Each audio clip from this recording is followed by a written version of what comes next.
নমস্কাৰ বন্ধু বান্ধৱীসকল, আপোনালোকে চাহ পানী খালেনে? কমেণ্ট কৰিব। ময়ো খালোঁ, খাই বৈ লৈ এতিয়া এনে আছোঁ। মানুহজনে ল'ৰাটোক লৈ আছে, কামলৈ যাবলৈ লৈছে। চাওকচোন এইবোৰ ফুল ইমান ধুনীয়াকৈ ফুলিছে। সেইজোপা চাওক ইমান ধুনীয়াকৈ ফুলিছে। এইটো বোলে কি 12 বাজি ফুল বোলে, য়েল্ল' কালাৰটো। এজোপা ফুল বতাহ ধুমুহাত ভাঙি গৈছিলে, এডালহে আছিলে। চাওক ভাঙি যোৱাৰ পিছত কিমানকেইটা কলি মাৰিছে, কমেও 5টা মানে কলি মাৰিছে, দেখিছে? আৰু সেইজোপা ডালিয়াটো কলি মাৰো হৈছে আৰু এতিয়ালৈকে ইমান এটা হেৰি হোৱা নাই। এইজোপা ভোট জলকীয়া এজোপা চাওকচোন, হেৰিয়াত জলকীয়া ইমান ধুনীয়াকৈ হেৰি হৈছে।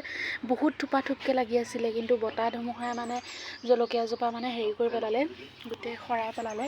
আৰু এইফালে দুজোপা সৰুজোপাতহে কলি মেলিছে, ডাঙৰজোপাত এতিয়ালৈকে মেলা নাই। সেইজোপা মেলিবলৈ হোৱাই নাই নে কিয়ে নে নাজানো, কিন্তু তাৰ ওচৰজোপা সৰুজোপা আকৌ কলি মাৰিছে ইমান ধুনীয়াকৈ। আৰু কালি গোলাপ ফুলৰ ডালি 2-3টা অনা হৈছে। এইটো কফি কালাৰ হয় এইটো। আৰু এইটো দেখিছে, এইটো ফুল ছাগলীয়ে খাই দিছিলে, কিন্তু এতিয়া আকৌ ধুনীয়াকৈ হৈছে, দেখিছে?